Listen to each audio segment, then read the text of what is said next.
अधिपुरुषः स जातो अत्यरिच्यत पश्चाद्भूमिमथो पुरः यत्पुरुषेण हविषा देवायज्ञमतन्वता सन्तो अस्यासीदाज्यम् ग्रीष्म इद्मः शरद्भविः सप्तास्यासन् परिधयः त्रिसप्त समिधः कृताः देवायज्ञम् तन्मानाः अबद्धन् पुरुषम् पशुम् तम् यज्ञम् बर्हिषि प्रोक्षन् पुरुषम् जातमग्रतः तेन देवा अयजन्त साक्षादिशयश्चये तस्मात् यज्ञात् सर्वभूतः संहृतम् कृशदाज्यम् पशुविस्तादिश्चक्रे वायव्यान् आरण्यान् ग्राम्याश्चये तस्मात् यज्ञात् सर्वभूतः सामानि जज्ञिरे छन्दागुंसि जज्ञिरे तस्मात् यजुस्तस्मादजायत तस्मादश्वा अजायन्त एके चोभयादतः गावो हजज्ञिरे तस्मात् जाता अजावयः यत्पुरुषम् व्यदधुः प्रतिभाव्यकल्पयन् मुखम् किमस्य कौ बाहूरूपादा उच्येते ब्राह्मणोऽस्य मुखमासीत् बाहूराजन्यकृतः पूरोदस्य यद्वैश्यः पद्भ्यागम् शूद्रो अजायत चन्द्रमा मनसो जातः चक्षुः सूर्यो अजायत मुखादिन्द्रश्चाग्निश्च प्राणात् वायुरजायत नाभ्या आसीदन्तरिक्षम् शेष्णोद्यौ समवर्तत पद्भ्याम् भूमिर्दिशस्रोत्रात् तथा लोकागुम् प्रकल्पयन् वेदाहमेतम् पुरुषम् महान्तम् आदित्यवर्णम् तमसस्तु पारे सर्वाणि रूपाणि विचित्य धीरः नामानि कृत्वाभिवदन् यदास्ते भाता पुरस्ताद्यमुदा जहार शक्तप्रभिद्वान् प्रतिशश्चतस्रः तमेवम् विद्वानमृत इह भवति नान्यम् पन्थायनाय विद्यते यज्ञेन यज्ञमयजन्त देवाः तानि कर्माणि प्रथमान्यासन् ते अनागम् महिमानः सचन्ते यत्र पूर्वे साध्याः सन्ति देवाः अध्यः सम्भूतपृथिव्यैरसाः च विश्वकर्मणः समवर्तताधि तस्य त्वष्टा विदधद्रूपमेति तत्पुरुषस्य विश्वमाजानमग्रे वेदाहमेतम् पुरुषम् महान्तम् आदित्यवर्णम् तमसः परस्तात् तमेवम् विद्वानमृत इह भवति नान्यः पन्था विद्यते यनाय प्रजापतिश्चरति गर्भे अन्तः अजायमानो बहुधा विजायते तस्य धीराः परिजानन्ति योनिम् मरीचीनाम् पदमिच्छन्ति वेधसः यो देवेभ्य आतपति यो देवानाम् पुरोहितः पूर्वो यो देवेभ्यो जातः नमो रुचा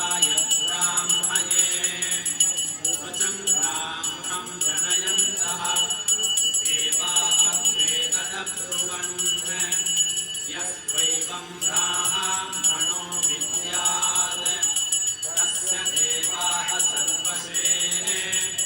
प्रियश्चते लक्ष्मीश्च पत्न्यौ अहोरात्रे पार्श्वे नक्षत्राणि रूपम् अश्विनो व्यात्तम् इष्टं मनिषाण अमुं मनिषाण सर्वं मनिषाण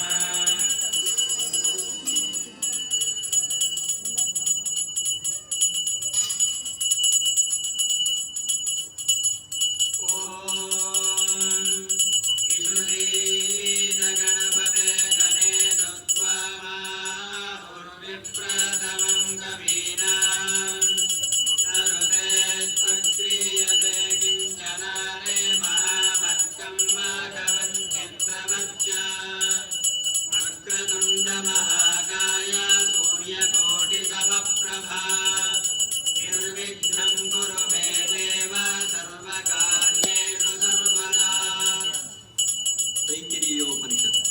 உபனிஷத்துக்கள் வேதத்தின் கடைசி பாகத்திலே இருப்பதால் வேதாந்தம் எனப்படுகிறது.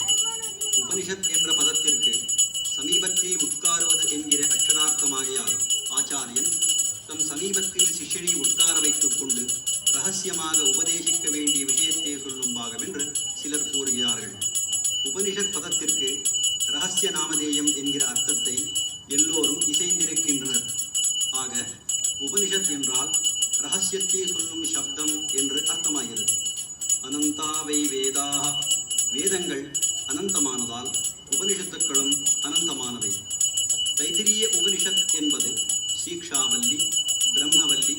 பிருகுவல்லி என மூன்றாக உள்ளது. இதில் மாணவர்களுக்கு வேண்டிய அறிவுரைகள், அனைவராலும் கடைபிடிக்க வேண்டிய நிகதிகள் மற்றும் முக்கியமாக பிரம்ம வித்யானது கூறப்பட்டுள்ளது. இதை கோஷ்டியாக சேர்ந்து சொல்லும்போது ஓர் தனிப்பட்ட இனிமையுடன் நமது காதுகளில் ஒலிப்பதுடன் மனதிற்கு மகிழ்ச்சியையும் அளிக்கும். ஆகவே மற்ற உபனிஷத்துக்களை காட்டிலும் அதிகமாக பூஜை, உற்சவம், பெரியோர்களின் விஜயம் ஆகிய காலங்களில் சொல்லப்பட்டு வருகிறது.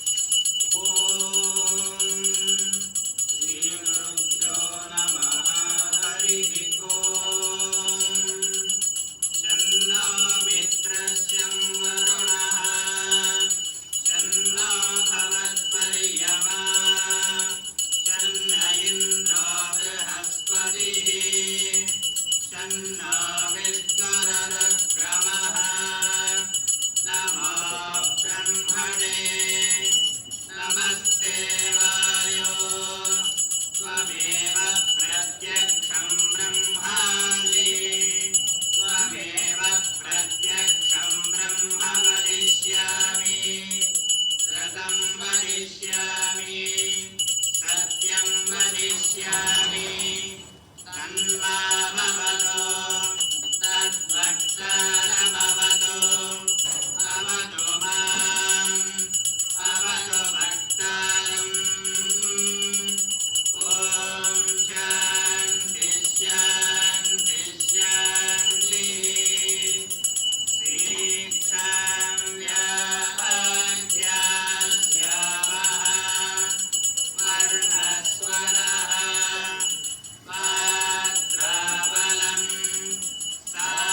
Vanaspati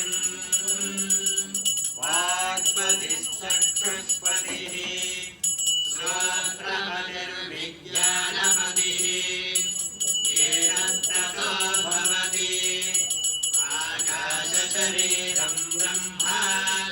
सत्यात्मप्राणारामं मनः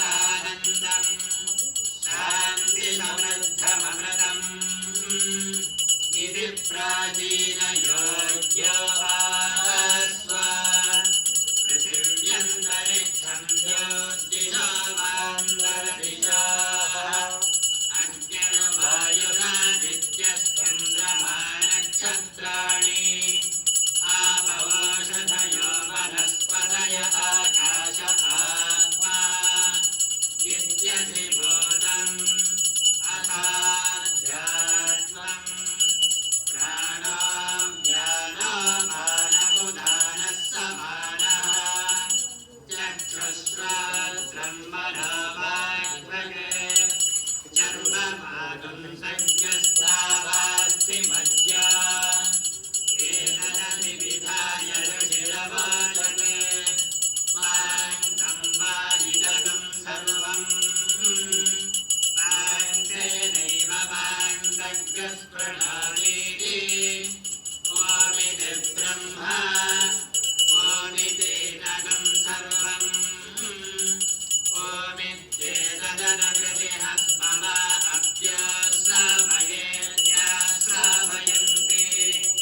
ओमिति सामानि गायन्ति ओमं सामिति सहस्राणि सकंसन्ति ओमित्यध्वर्यः प्रतिघरं प्रतिगृह्णाति ओमिति ब्रह्मा प्रसौति ओमित्यग्निहोत्रमनुजानाति ओमिति ब्राह्मणः प्रवक्षन्नाह ब्रह्मोपाप्नवानीति ब्रह्मैवाप्नोति कृतं च स्वाध्यायप्रवचने च सत्यं च स्वाध्यायप्रवचने च तमश्च स्वाध्यायप्रवचने च तमश्च स्वाध्यायप्रवचने च शमश्च स्वाध्यायप्रवचने च अग्नयश्च स्वाध्यायप्रवचने च अग्निहोत्रं च स्वाध्यायप्रवचने च अतिथयश्च स्वाध्यायप्रवचने च मानुषं च स्वाध्यायप्रवचने च प्रजा च स्वाध्यायप्रवचने च प्रजनश्च स्वाध्यायप्रवचने च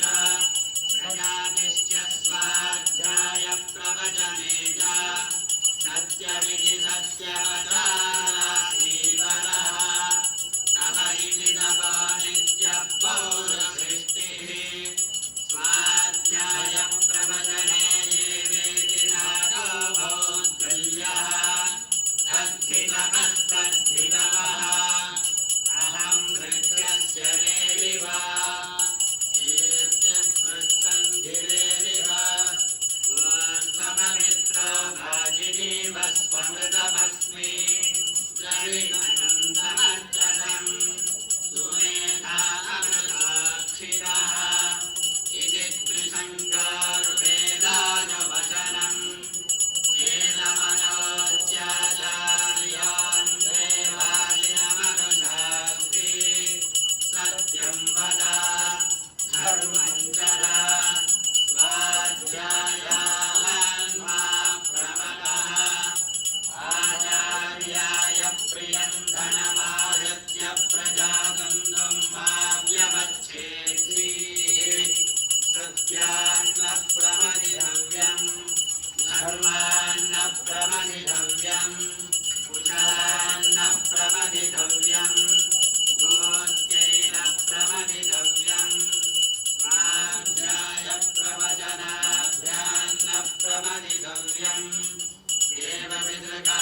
देवपितृकार्याभ्यान्न प्रमदितव्यम् मातृदेवो भव पितृदेवो भव आचार्यदेवो भव अतिथिदेवो भव यान्यनवद्यानि कर्माणि तानि सेवितव्यानि नो इतराणि यान्यस्माकं सुचरितानि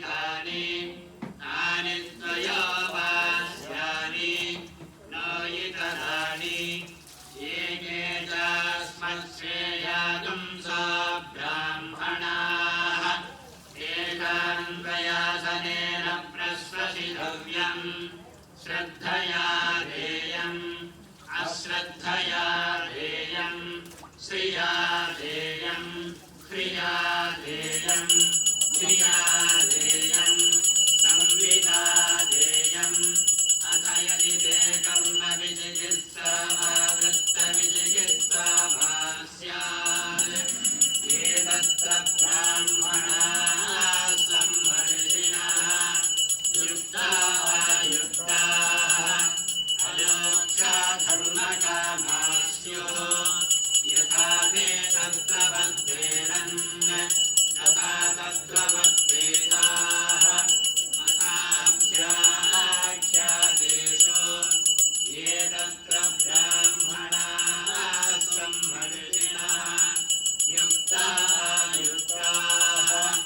अयोक्षा धर्मकामाः स्युः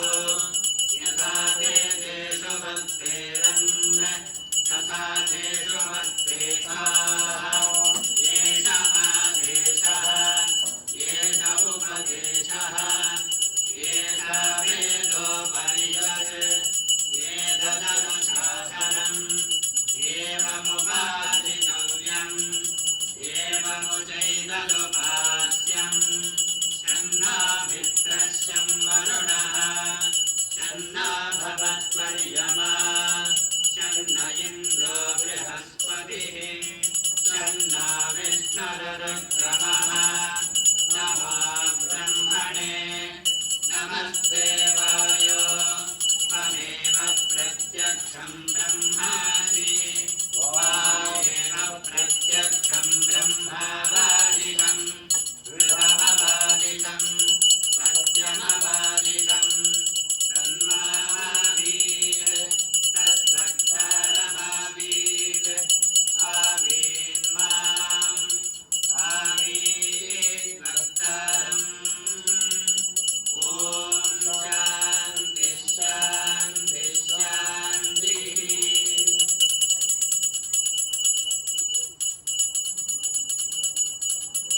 ॐ सहनाववतु सहनौ भुनक्तु सह वीर्यं करवावहै तेजस्विनावधीतमस्तु मा विद्विषावहै ॐ शान्ति शान्ति शान्तिः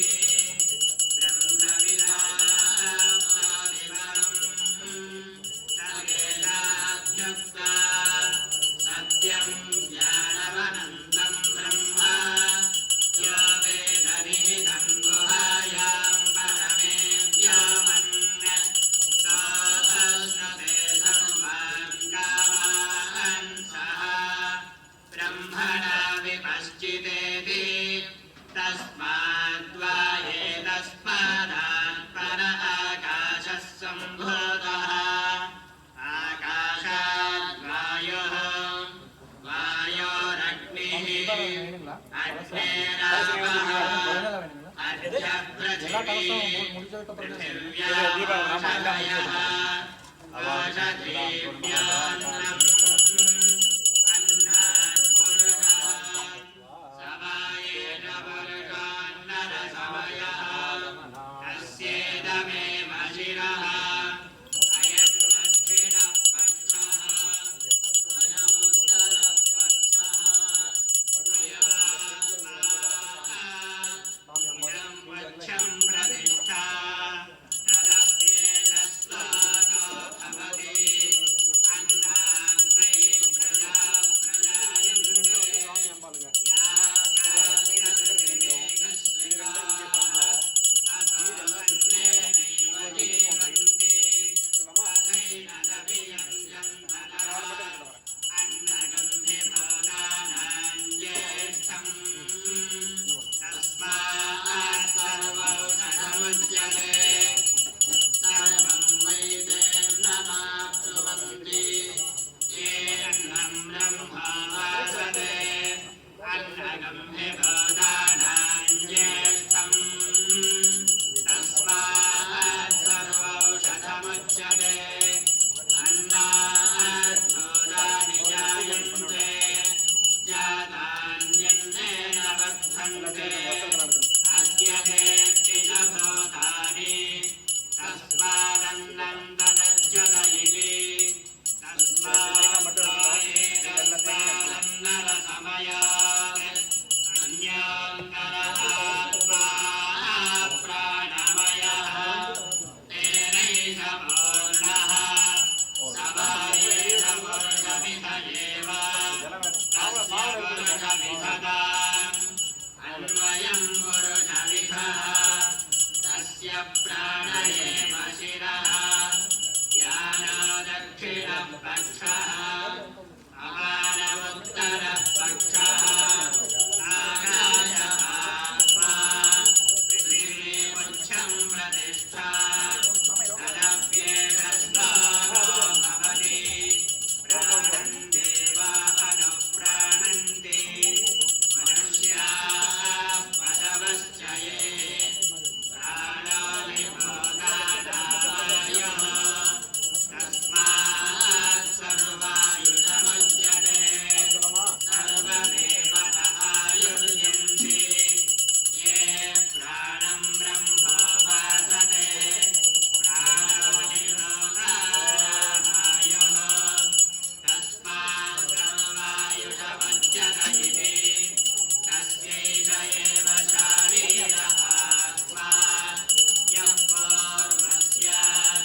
तस्मात् त्वाये तस्मात् प्राणमयात् अन्योऽन्तरः आत्मा मनोमयः तेनैष पूर्णः सवायेष पुरुषमिह एव तस्य पुरुषमिथताम् अन्वयं पुरुषमिथः तस्य यजुरेव शिरः दक्षिणः पक्षः सामोत्तरः पक्षः आदेश आत्मा अथर्वाङ्गिरपुच्छं प्रतिष्ठा तदप्येतश्लोको भवति यतो वाचो निवर्तन्ते अप्राप्य मनसा सह आनन्दं ब्रह्मणा विद्वान्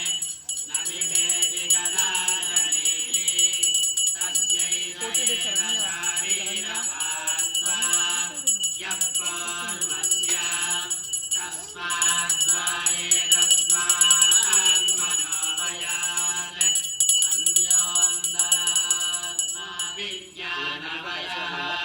तेनैष पूर्णः सवायेष पुरुषमिह एव तस्य पुरुषमिथताम् अन्वयं पुरुषमिथः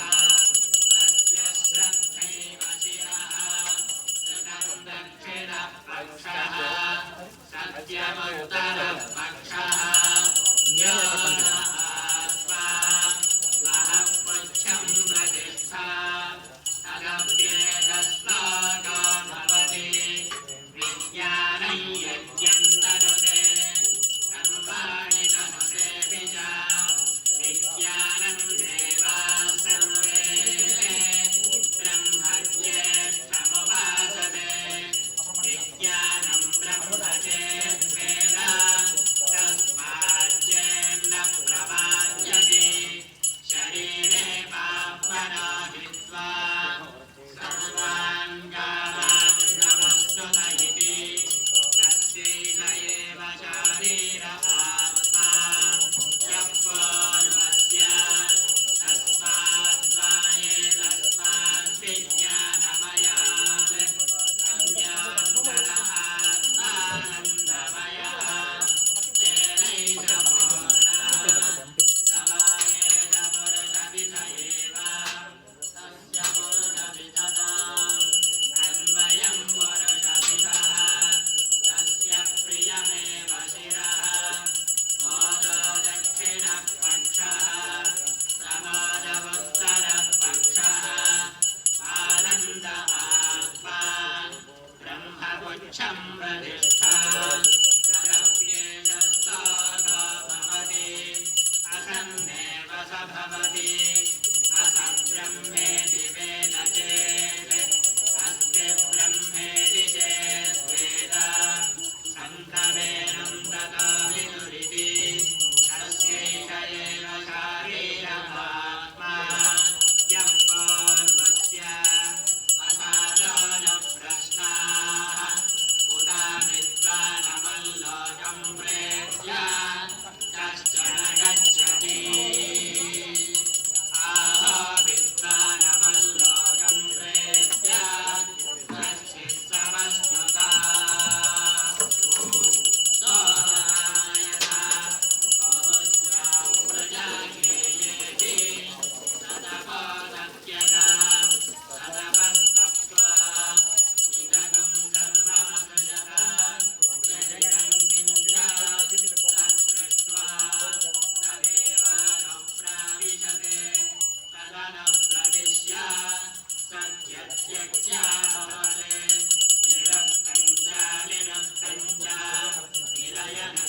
ैषानन्दस्य मेवागं सा भवति